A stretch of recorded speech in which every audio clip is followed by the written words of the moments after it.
Free ആണ്.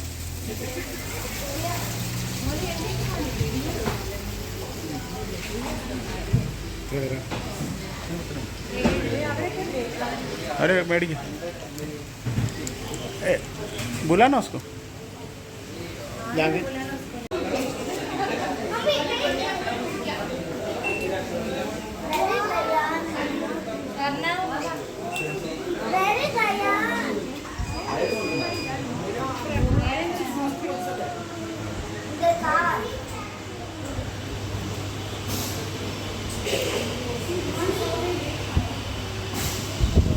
ആ demo ആണോ?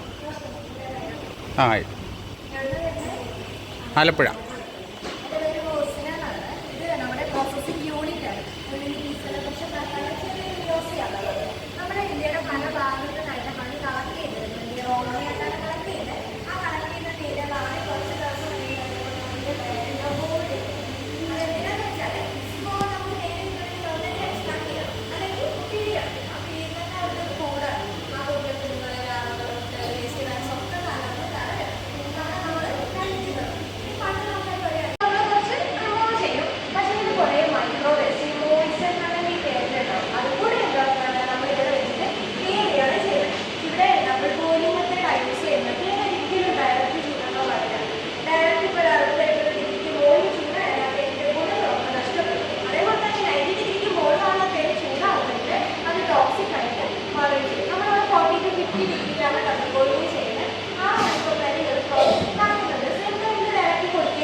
ലോകത്തില് രണ്ടാമത്തെ ഹണിബീസ്. ഒന്ന് തായ്വാനിലാണുള്ളത്, രണ്ടാമത്തെ നമ്മുടെ ഇന്ത്യയിലാണ്.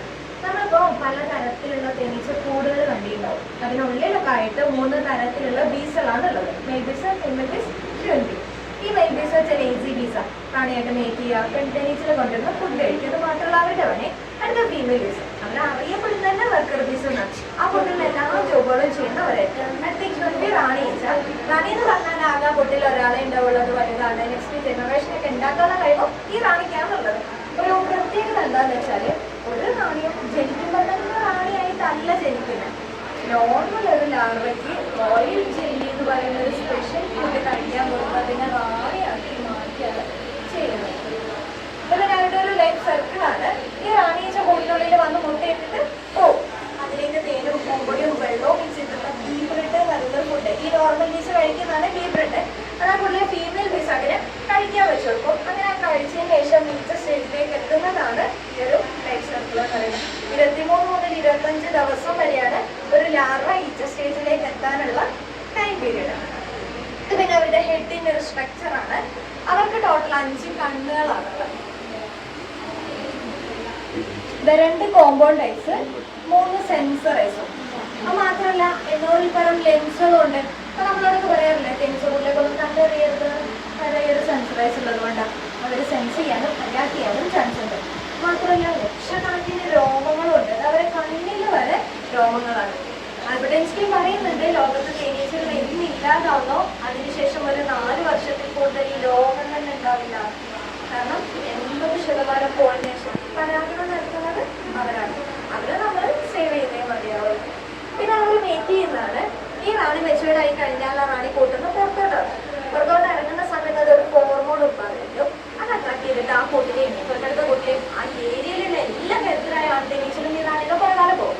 ഏറ്റവും ഉയരത്തിൽ പറക്കാൻ കഴിവുള്ള ഈ റാണി ആ ഒരു സ്റ്റേജിലേക്ക് എത്തിപ്പെടാൻ പറ്റുന്ന ഒരു മെയിൽ പീസുമായിട്ട് ഈ റാണി മെയിനിങ്ങിൽ ഏർപ്പെടും. ആ മെയിനിങ്ങിൽ ഏർപ്പെടുന്നതോട് കൂടെ തന്നെ അവിടെ ആ മെയിൽ പീസിന്റെ ഓർഗൻ നഷ്ടപ്പെട്ടിട്ട് അത് വലിച്ചു വീഴുകയാണ് ചെയ്യുന്നത്. അതുകൊണ്ടാണ് ഈ തേനീച്ച കൂട്ടിൽ കിന്നർ പറയുന്ന ഒരു കൺസെപ്റ്റ് വീഴാറ്. അങ്ങനെ പോവാം.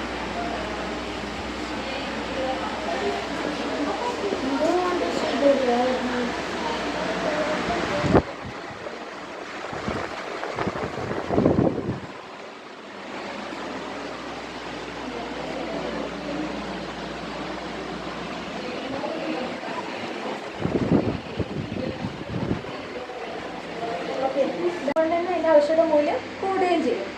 പിന്നെ അത് തേനിന്റെ കളറിൽ വരുന്ന വ്യത്യാസങ്ങളാണ്. ഇപ്പൊ പൂവിന്റെ വ്യത്യാസത്തില്, ബീസിന്റെ വ്യത്യാസം, പിന്നെ ഏരിയക്കനുസരിച്ച്, കാലാവസ്ഥക്കനുസരിച്ച്, പിന്നെ അതേപോലെ വർഷം കൂടുന്തോറും ഈ തേനിന്റെ കളറിൽ വ്യത്യാസം വരും. ഇത് സ്കിൻ ടൈസ് പുതിയതാണ്. ഇത് 6 വർഷം പഴക്കമുള്ളതാണ്. ഓക്കെ. പിന്നെ എന്താ ക്രിസ്റ്റൽ ആവുന്നതാ, കണ്ടിണ്ടാവും പഞ്ചസാര തരിയൊക്കെ ആവുന്ന പോലെ തേനിലാവുന്നത്. 3 കാരണം കൊണ്ടാണ് അങ്ങനെ സംഭവിക്കുന്നത്. അതിന്റെ FG റേഷ്യോ, അതായത് ഈ ഫ്രക്ടോസ് ഗ്ലൂക്കോസ് റേഷ്യോയിൽ വ്യത്യാസം വരുമ്പോൾ, ടെമ്പറേച്ചറിൽ വ്യത്യാസം വരുമ്പോൾ, പിന്നെ പോളൻസ് പൂമ്പൊടി ഇല്ല അതിന്റെ വ്യത്യാസം കൊണ്ട് അങ്ങനെ വരും. ഇതിങ്ങനെ കഴിക്കട്ടോ, കുഴപ്പമൊന്നുമില്ല. ഇപ്പൊ നമുക്കിത് മെൽറ്റ് ആക്കണമെന്നുണ്ടെങ്കിൽ ഡബിൾ ബോയിലിംഗ് ചെയ്യാം. ഒരു പാത്രം വെള്ളം ചൂടത്തേലേക്ക് തേനാക്കി വെക്കാം, അല്ലെങ്കിൽ ബീച്ചിലേക്ക് വെക്കുക, പഴയ സ്റ്റേജിലേക്ക് തിരിച്ചു വെക്കുക. പിന്നെ അത് ബീസ് വാക്സ് ആണ്. അവർ കൂടുണ്ടാക്കുന്നത് ഈ ഒരു വാക്സ് വെച്ചിട്ടാണ്. അവർ പുറത്തൊന്നും കണക്ട് ചെയ്യുന്നില്ല, ബോഡിയിൽ നിന്ന് തന്നെ പ്രൊഡ്യൂസ് ചെയ്യുന്ന. നമ്മളൊരു കോസ്മെറ്റിക്സ്, ഈ ലിപ്സ്റ്റിക്, ലിബാമ, കാജല അങ്ങനെയുള്ള ഐറ്റംസ് ഒക്കെ ഉണ്ടാക്കാൻ വേണ്ടിയിട്ടാണ് യൂസ് ചെയ്യുന്നത്. നമുക്കത് കിട്ടുന്നത് ഫ്രണ്ടിൽ ഡബിൾ ബോയിലിംഗ് ചെയ്യുന്നില്ല. ആ സമയത്ത് ആ തേനിന്റെ ഉള്ളിൽ നിന്ന് മെൽറ്റായിട്ട് വരുന്നതാണ്. അത് പിന്നെ വേറെ ഏത് പാത്രത്തിലേക്കാണ് ഒഴിക്കുന്നത് അതിന്റെ ഷേപ്പ് നമുക്ക് കിട്ടാണ് ചെയ്യാം. ഈ പ്രോസസ്സിങ് ചെയ്യാത്ത ഹണി കഴിക്കുമ്പോഴേക്കൊക്കെയാണ് നമ്മുടെ വയറിനുള്ളോട്ട് പോകുന്നത്. അതുകൊണ്ടാണ് നമുക്ക് ഈ വയറുവേദന, സ്തംഭനം പോലുള്ള പ്രശ്നങ്ങളൊക്കെ ഉണ്ടാകുന്നത്. പിന്നെ ഇദ്ദേഹമാണ് കാർഗോൺ ഫിഷ്. ഇദ്ദേഹമാണ് ഇവരുടെ കമ്മ്യൂണിക്കേഷൻ ഡാൻസിങ് ആണെന്നുള്ള തിയറി കണ്ടുപിടിച്ചത്. ഓസ്ട്രേലിയക്കാരനാണ് അദ്ദേഹം. 11 തരത്തിലുള്ള ഡാൻസസാണ് ഇദ്ദേഹം കണ്ടുപിടിച്ചിട്ടുണ്ട്. അതൊക്കെ അവരുടെ ഓരോ ഡിഫറെന്റ് ഡാൻസസുകളാണ്. ഇതൊക്കെ പറയുന്നതെന്ന് വെച്ചാല്, ഞാനവിടെ പറഞ്ഞ പെൺതേനീച്ചകളാണ് വർക്കർ ബീസുകൾ. അതിലോരോ വിഭാഗങ്ങളുണ്ട്. അതിലൊരു വിഭാഗമാണ് ഈ ടെസ്റ്റർ ബീസ് എന്ന് പറയുന്നത്. അവരാണ് ഈ പൂന്തോട്ടം കണ്ടുപിടിക്കുന്ന ആൾക്കാർ. അവർക്കൊരു പൂന്തോട്ടം കണ്ടുപിടിച്ച് അവിടുന്ന് തേന് കഴിച്ചാലും കുറച്ച് സമയം അവരുടെ അടുത്ത് തന്നെ വെയിറ്റ് ചെയ്യും. അവർക്ക് എന്തെങ്കിലും സംഭവിക്കുന്നുണ്ടോ എന്ന് അറിയാൻ. ഒന്നും സംഭവിക്കുന്നില്ല എന്ന് ഉറപ്പാൽ മാത്രം എന്ത് ചെയ്യുള്ളൂ, അവർ തിരിച്ച് കൂട്ടിനുള്ളിലേക്ക് പോകുന്നുള്ളൂ. എന്നിട്ട് അവർ അവിടെ എത്തിയിട്ട് ഈ സൂര്യനെ ലംബമായിട്ട് പറയും. ഈ ഓരോ വേവ്സ് കാണിക്കുന്നത് 110 മീറ്റർ ആണ്. അതായത് ഒരു എസ് ഷേപ്പ് 110 അങ്ങനെ എത്ര എസ് ഷേപ്പ് ഉണ്ടോ അതാണ് ഈ പൂന്തോട്ടത്തിലേക്ക് എത്തിച്ചേരാനുള്ള ദൂരം എന്ന് പറയുന്നത്. ഇതിനെ ബ്രാഗിൾ ഡാൻസ് എന്നാണ് അറിയപ്പെടുക. ഒരു 110 മീറ്ററിന് താഴെയാണെങ്കിൽ ഈ ഒരു ആംഗിളായിരിക്കും അവർ ഡാൻസ് ചെയ്യാം. ഇതിനെ 8 ഡാൻസ് എന്നാണ് പറയാം. അവരുടെ കൂടിന് ചുറ്റുമാണെങ്കിൽ ഈ ഒരു ആംഗിളായിരിക്കും അവർ ഡാൻസ് ചെയ്യാം. ഇതിനെ റൗണ്ട് ഡാൻസ് എന്നാണ് പറയാം. അതിലും തന്നെ ഇപ്പൊ അവർക്ക് അവിടുന്ന് കൂടുതലായിട്ട് തേന് കിട്ടുന്നുണ്ടെങ്കിൽ കൂടുതലായിട്ട് ചെറുത് വൈബ്രേറ്റ് ചെയ്യും. കുറഞ്ഞ രീതിയിൽ തേനുള്ളൂവെങ്കിൽ കുറഞ്ഞ രീതിയിൽ ചെറുത് വൈബ്രേറ്റ് ചെയ്തിട്ട് ഇൻഫോം ചെയ്യും. കളക്ട് ചെയ്യുന്ന ആൾക്കാർ കറക്റ്റ് ഒരു സ്പോട്ടിൽ നിന്നാണ്. ഇത് സിഗർമണിയാണ്. കാശ്മീർ ഹരിയാന ഭാഗത്ത് കളക്ട് ചെയ്യുന്നത്. ഇന്ത്യയിലെ പ്രീമിയാണ് ഈ ഷുഗർ എന്ന് പറയുന്നത്. ഷുഗർ ഉള്ള ആൾക്കാർക്കും മറ്റുള്ള ലേഡീസ് യൂറിൻ ഇൻഫെക്ഷൻ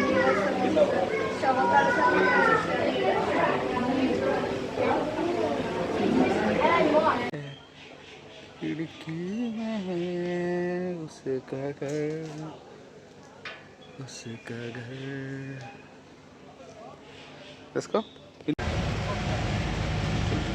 लावा का स्मार्टफोन का नमो शो कर दो। और अपना फिर से ले सकते